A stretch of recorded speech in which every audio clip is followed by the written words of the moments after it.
Hi, and in this video, after a number of requests, I'm finally getting around to discussing the way that the Legendaries affect the priority system for Retribution Paladins. Now, there are a number of Legendaries that are what we call DPS outputs, so what I'm just going to do is focus on those ones. Obviously, the other ones are not going to affect our priority in any meaningful way. So if we just start in no particular order, going down the list, we'll start on the left-hand side, and we'll start with Ashes to Dust, which is the shoulders. Now, the shoulders get a bit of a rough ride of it because, I mean, I got the legendary belt chain of Thrain earlier this week, and there was a couple of people noted, one person on Twitter, a few people messaged me, saying, you know, grats as usual, but how disappointed they were to, round about the same time, have got the legendary shoulders. But the legendary shoulders are pretty decent. It's unfortunate that they occupy a slot that is taken up by tier gear, but they're pretty good on an AoE fight. What this does is, it means that when you use your Wake of Ashes, you're going to do 15% increased damage for the following 6 seconds, which is a really nice boost, especially if you can manage to use your Wake of Ashes on a large group of mobs where, let's face it, you're going to be Divine Storming anyway. The beauty of this is it's fairly consistent as well, because when you've used Wake of Ashes, you have got 5 Holy Power. So Divine Storm, little bit of a builder, Divine Storm again. Hopefully you'll be able to get another 1 or even 2 out before it fades as well. So you can, you know, potentially get 4 Divine Storms out from this thing. You imagine that on a large group of mobs, an extra 15% damage. Pretty fantastic. It's decent also on single target because it is buffing it, and it's buffing it every time you use Wake of Ashes, and that's every 30 seconds ideally. So it's a pretty decent one. In terms of how it affects your priority though, it doesn't necessarily affect it too much, because already with Wake of Ashes, if you have the opportunity to use it on lots of mobs, you would do. I'll give you one classic example. On Scorpion, you're focusing on the boss. You don't switch to ads as such. I certainly don't. I'm always on the boss. I stay on the boss. But ads come in, and obviously you want to AoE those down. And the tank's bringing them. Let's say it's coming from behind you. And I want to use Wake of Ashes. Do I think to myself, oh, the ads aren't here yet, I'll just have to use Wake of Ashes on the boss? Do I, heck? What I'll do is I'll turn around, use Wake of Ashes on the ads, and then turn back and carry on hitting the boss, hoping they're going to come to me. And the same thing would happen if they're not quite on the boss yet, and I'm going to use a Divine Storm, I'll turn around and fire it through them as well. It'll still hit the boss because I'm on the boss at the end of the day. So that's the only way, but you do that with Wake of Ashes anyway. So I'm sort of going to say you're not really going to change the way you play with Ashes to Dust, assuming you're trying to maximize Wake of Ashes whether you had this legendary or not. Now the next one on the list here is Adrians Fury Unleashed. This is the legendary that I got first of all. I've had this since Emerald Nightmare Progress. I've had it quite a while and I've been using it for quite a long time. I've only recently sort of stopped using it for most fights. This is one where you are going to change the way potentially that you do your rotation during Crusade. Of course, this is one of those legendaries that only affects Crusade or Avenging Wrath if you're taking that for whatever reason. And it was nerfed a bit in the last patch, so you gain 1 Holy Power every 4 seconds now. But it's not a very difficult one to use because you can practice it. It's the sort of thing you can practice on a training dummy. What you want to do is to practice rotation such that you don't waste Holy Power. Now you can use logs to help you with this. If you use Warcraft logs, you can look at resources and then Holy Power, and it'll tell you how much you're gaining from certain abilities and how much you're wasting. Wasting means that you're getting Holy Power from an ability, but you already had 5, so it's gone to waste. It hasn't actually been used. Now, over the course of a fight, you will always waste a little bit, usually from Wake of Ashes. But what we want to make sure is we're not wasting it during Crusade. So then you narrow the time range to just cover the period that you are using Crusade, or Avenging Wrath, as I say. And if you look at mine, here's a snapshot of one when I was using Legendaries Fury Unleashed a couple of weeks ago. And you can see I've not wasted any Holy Power. This is the cast timeline I used during that Crusaders period. And again, you don't have to necessarily use the same thing. It's going to vary slightly as well, depending on whether you're using Divine Hammer. You can see here I'm using Divine Hammer on this particular fight, or just a normal Blade of Justice, Divine Hammer has the beauty that you can set it going before you pull the boss, so that it won't generate holy power at that point, but it will as soon as you hit something with it. So you can hit the boss, and then it'll come off cooldown pretty quickly as well. So you can see I'm using Divine Hammer at the start of a fight. I'm using it as soon as I've pulled as well, so I'm getting quite a lot of holy power straight away. But even then, I'm not actually wasting it because there's 0 holy power wasted there, and that's ideally what you're looking for. So that's a case of just practicing on a training dummy. I tend to follow, especially when I had Adrians Fury Unleashed, I tended to follow the mindset of during Crusade, as soon as I've got 3 holy power, I spend it. That helps you avoid wasting it as well. The fact that you're not building to 5 and then trying to spend it. I just build to 3 and then spend, build to 3 and then spend. And you get away with that through Crusade, because in the early part of Crusade, you want to spend really quickly so that you can get your haste built up, because the quicker your haste builds up, the quicker these things come off cooldown. And then when your haste has built up, well, you don't need to build to 5, because as soon as you've spent, you know you've got builders ready to go anyway, because they've come off cooldown really, really quickly. So going to the other side, and Whisper of the Nathrazim, which is the cloak. This is probably the trickiest one to use. This is one I obtained round about when 7.1.5 came out, so I've been using it since then.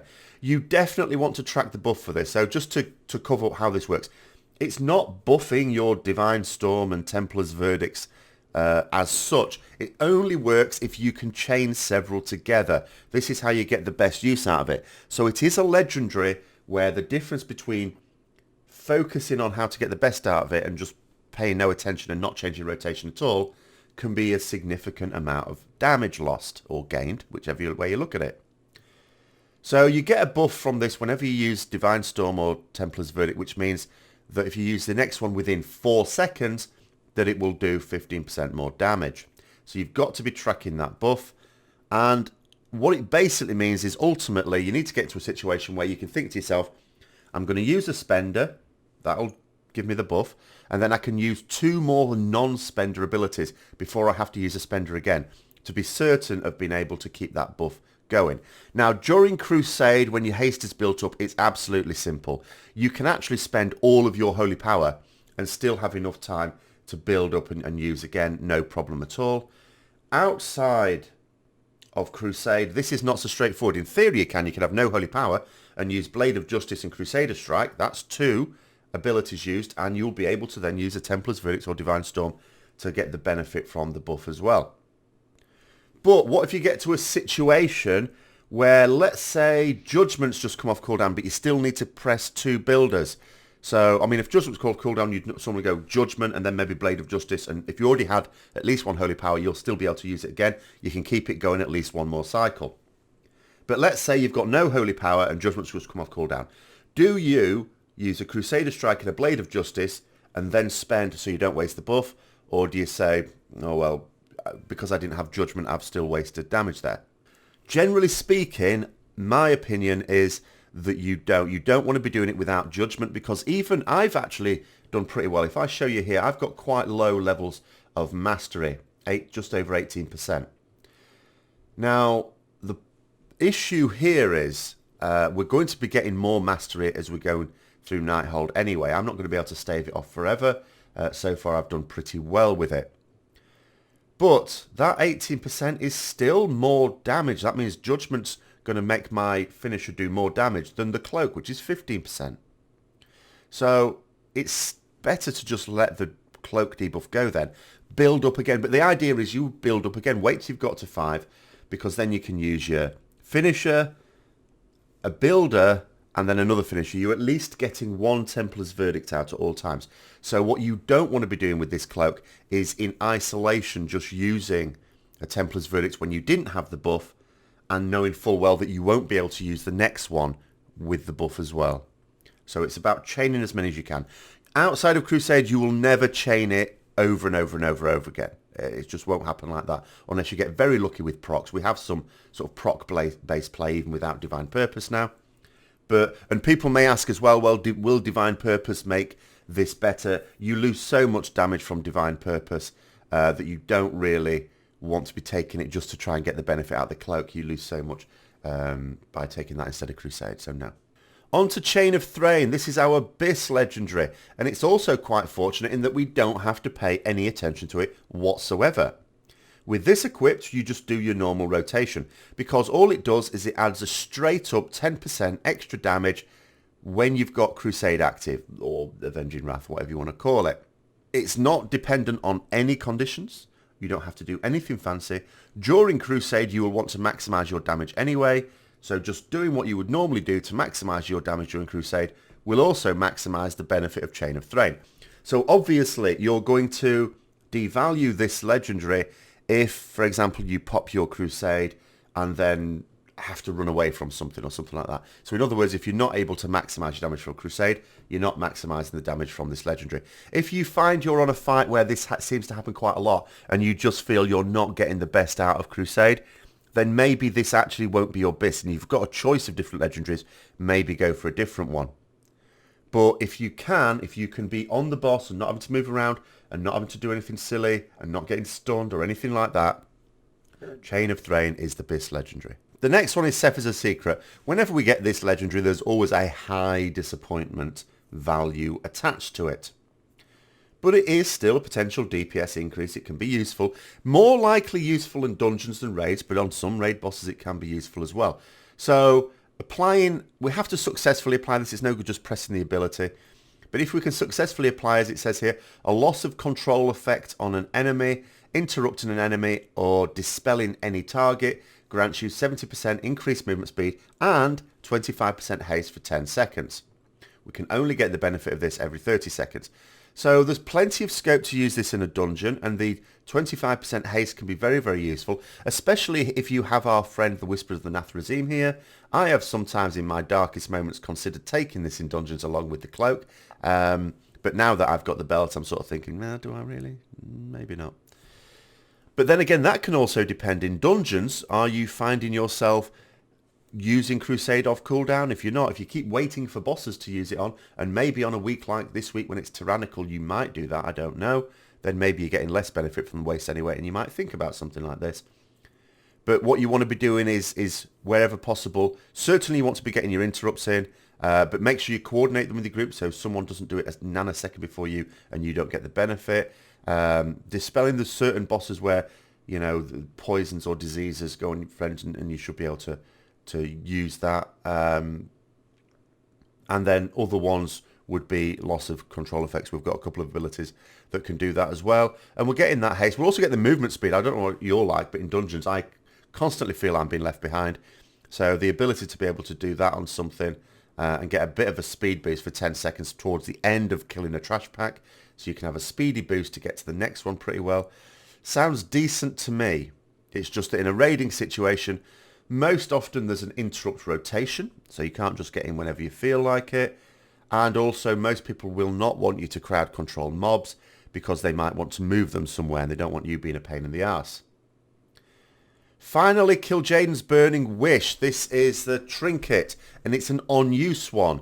So for this one, it's fairly obvious. We have a choice of when it gets used. So to maximize it, do we always want to use it off cooldown? No, not always at all. It does damage to AoE. So although it can also be reasonable on single target, I mean, if this was one of only 2 DPS legendaries you'd have, you would use it. You would absolutely use this. It's not Biss if you have a large choice. However, for any fight where there's going to be a lot of AoE, Scorpion is a classic example. There is a reason why the Scorpion passers are not allowed for All-Stars, and that's because there's so many ways to cheese it, and one of them is with this trinket. You would absolutely save this trinket for when you've got ads. And where do you have the most ads on Scorpion? That's where not only have you got ads from a Call of the Scorpion, which is a natural part of the fight, but also someone's got their arse blown backwards on Shockwave, so you've got another setting as well. If you can use it on that, and especially if you can have DPS cooldowns going, I'm not saying to save those for it, but you would do a lot of damage. Now, there are other fights when you can more sensibly use it as well. Alorial, you can time it to use it when the ads are up, and in any phase, the frost ads, the fire ads tend not to be stacked up, but the arcane ads definitely want to be stacked up, and the frost ads naturally will be anyway. So you can definitely use it on those parts, and you would save it for those parts as well. So if you're on a fight where you know there's going to be ads coming in and it's going to be multiple ads, you would save it for that point. You would not feel the need to keep using it on cooldown. However, it's got a 1 minute 15 second cooldown, which is not that long. It's not a bad one. So if you know there's going to be like a couple of minutes before the next set of ads, yes, you would sort of use it, and then it will be up for the next set of ads as well. So don't like hold on to it. It's like any DPS cooldown, isn't it? You don't hold on to it so long that you potentially miss out on a whole application of it. But think about it this way. The difference with a trinket like this between using it on just the boss and using it on a set of 5 ads where you're going to do 5 times as much damage on the ads. So you actually can get away with potentially losing out on a whole use of it over the fight and still make damage out of it. So just as a summary, in terms of the ones that most affect your APL, the cloak, I would say by far the most. You have to pay attention to that. You do need a weak aura or tell me when or something to track that buff, and you do need a different way of thinking with it. It's worth practicing on a training dummy with that one. Adrians Fury Unleash a little bit, but it's easy to practice a rotation that will consistently stop you wasting holy power on that one. Sephir's a secret. There's definitely things you need to be mindful of there, but I would only recommend it for dungeons. Very few raid bosses would it be useful on, and only then if you had access to nothing really. Kil'jaeden's Burning Wish is not going to affect your rotation as such. You just have to be mindful of when's the best time to use it in a fight and be aware of the timings in the fight so that you can make the best decisions there.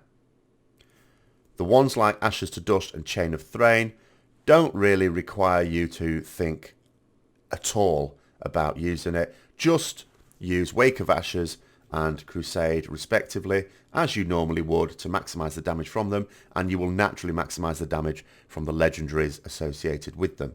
So there we go. I hope you found that interesting as always. If you've got any questions, of course, you can ask below. Don't forget to like, comment, subscribe and share for further content, and until next time, I'll see you later.